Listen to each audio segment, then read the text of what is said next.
2022's silly season was completely shaken up by Alex Albon's emergency surgery on his appendix. His stand-in Nyck de Vries was incredibly impressive on his debut and catapulted himself to the top of the list of potential drivers for every empty seat. That kind of attention can be tough, but de Vries is keeping cool with a potential second race start coming up.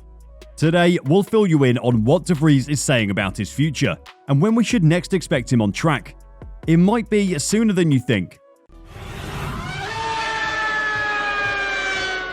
Nyck de Vries' Formula 1 prospects have been totally transformed by a strange year that will likely complete an unusual journey to a full-time F1 drive.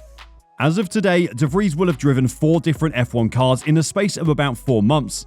The 2022 Williams, Mercedes and Aston Martin, plus the 2021 Alpine he's believed to be trying in Hungary this week. A fifth organisation, Red Bull, hasn't even worked with de Vries but is now seriously courting his services.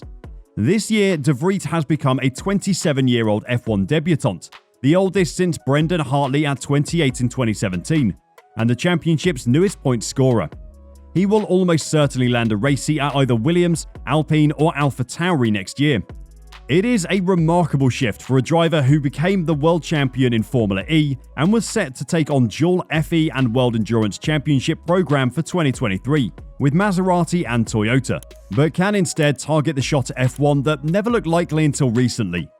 Many regular viewers of F1 will have seen de Vries in the Mercedes garage standing next to Toto Wolff, watching races and practices unfold, trying to take in as much as possible on the off chance he would be called up as a reserve driver. The long-term goal for Mercedes was that he would replace Hamilton when the time came at the end of next year. That, of course, would require Hamilton to retire, which seems less likely by the day. And while he can still fight for points, even if he has lost out to George Russell this season, the team is unlikely to let him go. That time spent in the Mercedes garage wasn't wasted though, and at 27, de Vries has the maturity to process it all and push himself towards being the best driver and team member he can be. He was an absolute pleasure to deal with, says Tom McCullough, performance director of Aston Martin, the team that most recently worked with de Vries for the first time by running him in Friday practice in Italy, 24 hours before his unexpected Williams call-up. Technically, he's got a good understanding of the main aspects.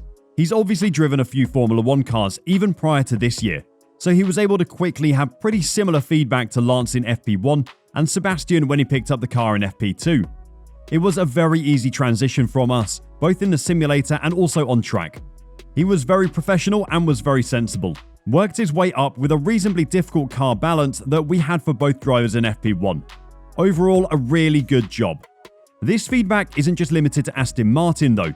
Mercedes and Williams have said very similar things about him when he spent time with them. Till now though, that excellent feedback and a stunning debut at Monza have not earned him a place on the grid in 2023. Despite being asked where he will be next year every time he is seen, he cannot and will not reveal anything about it. The answer to such questions is always, I can't control it myself, and even if I knew something, I wouldn't reveal it. A logical answer in the cauldron that is Formula 1, certainly this season with an unprecedentedly vibrant silly season. He wouldn't want to have a team pull a Piastri on him, would he? De Vries thoroughly enjoyed the weekend that flew by, but a day later everything was back to normal. Everything passed like a flash and the call was very late, so there was little time to get around. That was perhaps a good thing, but actually we're back to reality now. And then you quickly go back to the order of the day. But I certainly enjoyed what I did over the past 72 hours.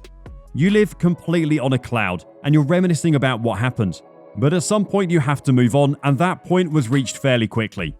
What does back to the old rhythm mean for an F1 driver? For example, what does Monday after the GP look like? On Monday morning, I went into the sea for a while and sat on a towel. From the afternoon, it went back to normal, he says. It's crazy to think that after a point-scoring debut in Formula 1, as an absolute last-minute stand-in, he just went back to normality. His management team must have had a busy day taking calls from various teams, but for de Vries, he accepts that despite that debut, nothing has changed yet. It is another show of his mature character that despite having one of the most impressive F1 debuts in recent years, he was able to brush it off and get back to the day job. Perhaps his ability to take the race at Monza in his stride so easily comes from his experience as a racing driver. De Vries is a real all-rounder. A look at the cars he drove last season alone underlines that. He drove the entire season in Formula E, drove several free practice sessions in Formula 1, participated in major endurance races such as 24 Hours of Le Mans, and he did an IndyCar test. His ability to constantly adapt to new cars, teams, and classes has left him with a much wider wealth of experience than most of the current F1 grid. I'm in general in favour of racing as much as possible anyway. That's what it's all about, and car racing is not a sport like football, tennis, or basketball. Those are sports that you can do on a daily basis. We only practice our sport on race weekends. That's a limiting factor. Of course, you have the simulators these days, but in the end, that's not quite the reality.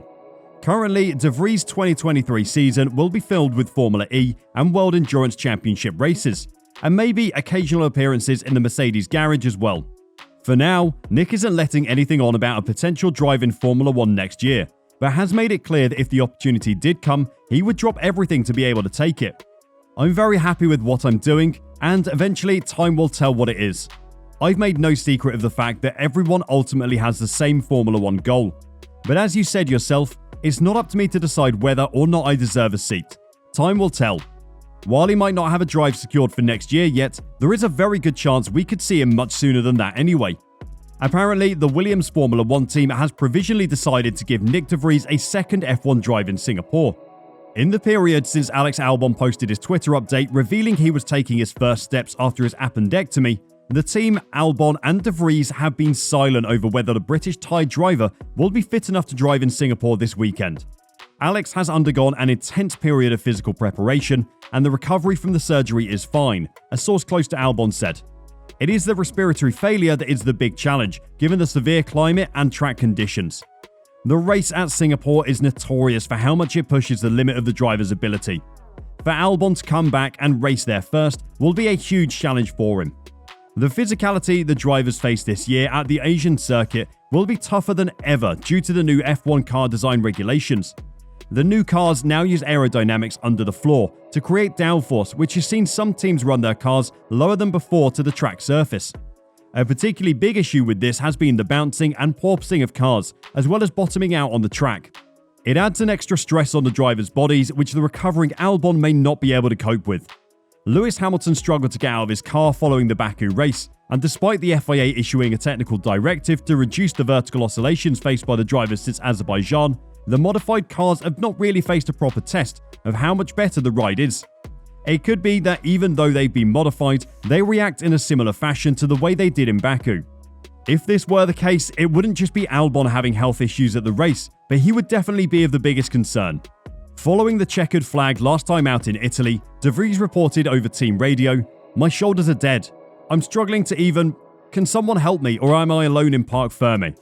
I can literally not even lift my arms anymore." AlphaTauri's Pierre Gasly came over to check on him, and eventually he needed team members to help him out of the car. F1 drivers regularly face forces of 5G when braking, 2G under acceleration, and up to 6G when cornering.